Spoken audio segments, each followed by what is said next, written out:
Hujan cinta, cinta bersemi saat tanda masker dan vaksin mengikat janji, janji setia, setia abadi.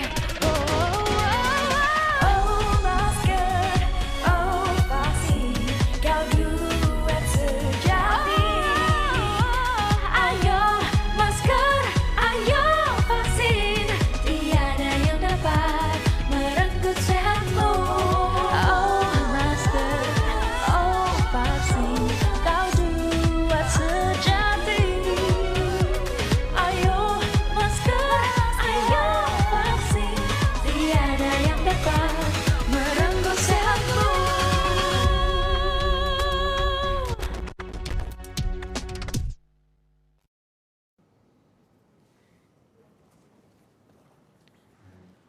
Assalamualaikum warahmatullahi wabarakatuh. Selamat sore, salam sejahtera untuk kita semuanya. Hari ini saya akan menyampaikan perkembangan penanganan COVID-19 di Indonesia. Pemerintah melalui Kementerian Dalam Negeri telah mengeluarkan instruksi Mendagri nomor 57 tahun 2021 dan surat edaran Satgas nomor 22 tahun 2021 sebagai dasar hukum penyesuaian pengaturan PPKM beserta mobilitasnya. Di antaranya yang pertama, kegiatan operasional Posyandu dapat dilakukan dengan kapasitas 100% sebagai bagian dari upaya pelayanan kesehatan esensial kepada masyarakat.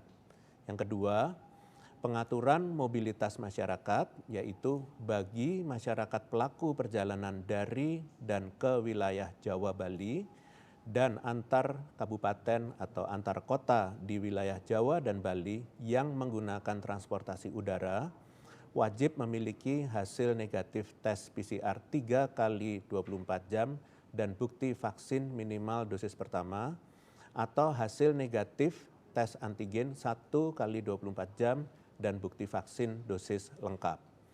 Untuk pengguna moda transportasi jarak jauh lainnya, wajib memiliki hasil negatif tes PCR 3 kali 24 jam atau hasil negatif tes antigen 1 kali 24 jam dan bukti vaksin minimal dosis pertama.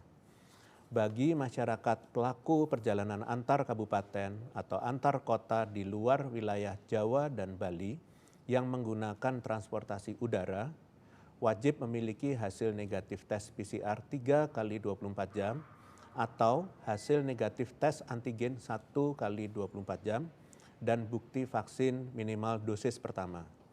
Untuk pengguna moda transportasi lainnya, wajib memiliki hasil negatif tes PCR 3 kali 24 jam atau hasil negatif tes antigen 1 kali 24 jam dan bukti vaksin minimal dosis pertama.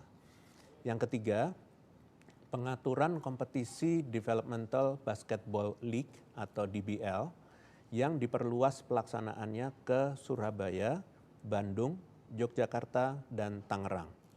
Selain itu, dilakukan juga uji coba pertandingan semifinal dan final dengan menerima penonton langsung di stadion yang bertempat di Bandung dengan ketentuan hanya penonton dengan kategori hijau dalam aplikasi Peduli Lindungi dan yang mendapatkan undangan yang boleh masuk. Dan jumlah penonton maksimal 122 orang. Kemudian penegakan seluruh kebijakan ini adalah tanggung jawab bersama, sehingga masyarakat diminta untuk menegakkan dan mematuhi peraturan yang telah ditetapkan. Selanjutnya, perkembangan COVID-19 di masing-masing negara tentunya berbeda dan hal ini dapat dijadikan pembelajaran kita bersama. Studi kasus dapat digunakan untuk memprediksi perkembangan COVID-19 ke depan berdasarkan pola kenaikan kasus dan kebijakan aktivitas masyarakat di negara lainnya. Saat ini, perkembangan COVID-19 di Indonesia dapat dikatakan sangat baik, ditandai dengan penurunan kasus yang telah terjadi selama kurang lebih 3 bulan. Tidak hanya itu, penularan di Indonesia dikatakan rendah, dengan rata-rata penambahan kasus harian di angka 700 kasus dan kasus aktif yang hanya sebesar 0,29%. Kesembuhan pun sudah berada di angka 96,33%. Hal ini terjadi di tengah aktivitas masyarakat yang mulai kembali berjalan, bahkan meliputi pelaksanaan kegiatan berskala nasional dan persiapan kegiatan berskala internasional. Hal inilah yang membuat perkembangan baik ini diakui dunia. Bahkan Centers for Disease Control saat ini menempatkan Indonesia sebagai negara dengan level 1 di tengah pengendalian COVID-19 yang terus membaik. Saya mengapresiasi seluruh lapisan masyarakat yang turut berkontribusi dalam pencapaian yang baik ini. Pencapaian ini diraih melalui upaya berlapis yang terus-menerus dan kontribusi semua pihak, termasuk pembatasan mobilitas dan juga peningkatan cakupan vaksinasi dan disiplin protokol kesehatan pada kegiatan masyarakat. Apabila kita lihat dari sisi perkembangan kasus COVID-19 secara global, data di beberapa negara menunjukkan bahwa upaya yang tidak menyeluruh akan berpotensi untuk kembali meningkatkan kasus. Di Australia, Singapura, dan Vietnam, kasus COVID-19 dapat ditekan dalam waktu yang sangat lama, dengan jumlah kasus tidak lebih dari 50 per harinya. Australia dan Singapura bahkan lebih dari 60% penduduknya telah divaksin dosis lengkap. Namun, akibat varian Delta, begitu pembukaan aktivitas justru kasusnya langsung meningkat tajam hingga 40-90 kali lipat. Hal ini menandakan bahwa upaya pembatasan mobilitas yang sangat ketat dan peningkatan cakupan vaksinasi bukanlah solusi tunggal untuk menekan kasus. Negara yang telah melakukan keduanya nyatanya tetap dapat meningkat kasusnya karena aktivitas masyarakat yang tidak sejalan dengan disiplin protokol kesehatan. Selanjutnya, pada Israel, Rumania, dan Ukraina, meskipun ketiganya telah melewati lonjakan kasus pertama dan kedua, nyatanya lonjakan kasus ketiga masih terjadi baru-baru ini. Padahal, dengan tingginya warga yang telah terkena COVID-19, seharusnya imunitas di tengah masyarakat telah terbentuk, sehingga dapat menekan penularan selanjutnya. Ini artinya, negara yang telah mengalami lonjakan kasus pertama dan kedua pun belum tentu terbebas dari lonjakan ketiga, apabila upaya disiplin protokol kesehatan dan peningkatan cakupan vaksinasinya tidak dilakukan dengan baik. Pasca lonjakan kasus kedua, Indonesia melakukan upaya berlapis dan menyeluruh untuk menekan kasus. Setidaknya ada 5 hal yang menyebabkan perkembangan COVID-19 di Indonesia membaik dan penularan yang rendah saat ini. Pertama, tingginya kasus positif pada lonjakan kedua menyebabkan meningkatnya jumlah penyintas COVID-19 yang kekebalan alami tubuhnya meningkat. Yang kedua, meningkatnya usaha dan cakupan program vaksinasi yang cukup signifikan dalam waktu cepat sehingga berkontribusi membentuk kekebalan tubuh masyarakat yang dibuktikan dengan data sero surveillance.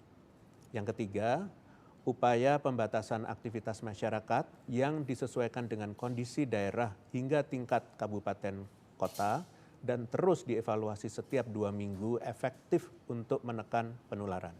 Yang keempat, upaya pembatasan mobilitas yang tidak hanya dilakukan antar wilayah di Indonesia, namun juga dari luar negeri, semakin meminimalisir potensi penularan kasus importasi.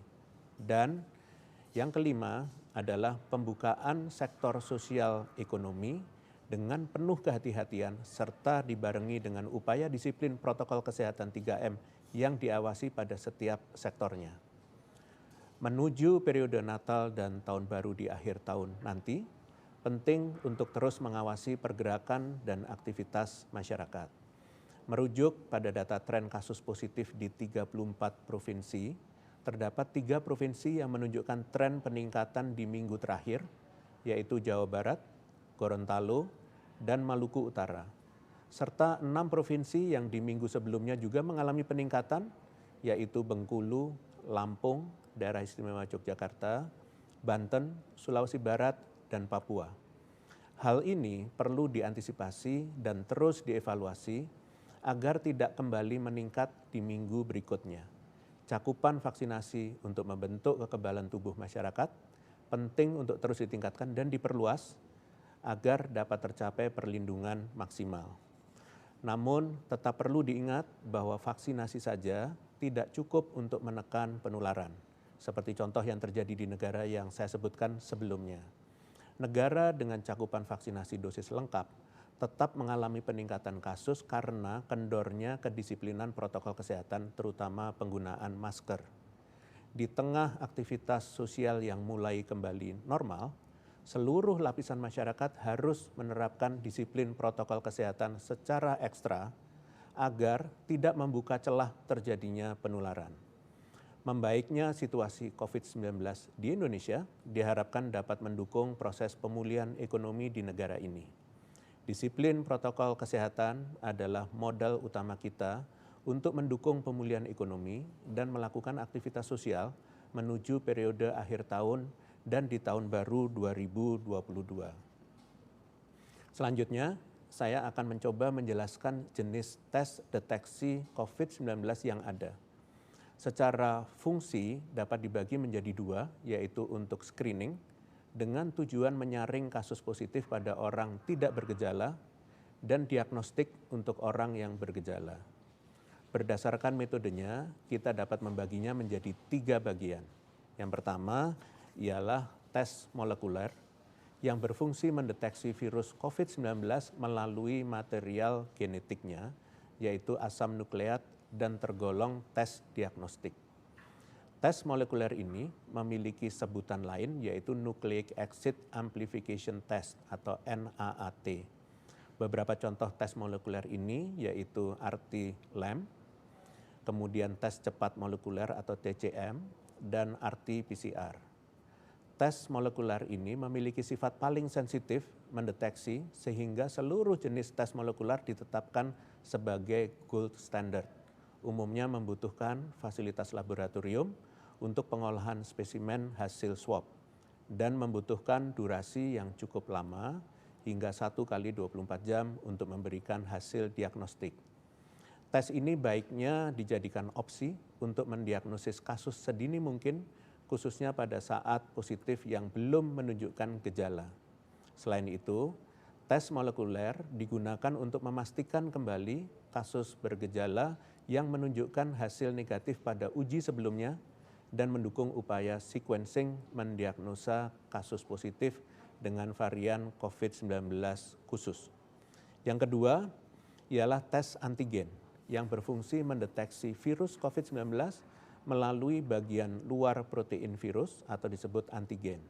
Metode testing ini tidak membutuhkan pemrosesan di laboratorium dan hasilnya dapat sekitar 15 sampai dengan 30 menit setelah spesimen hasil swab dilakukan.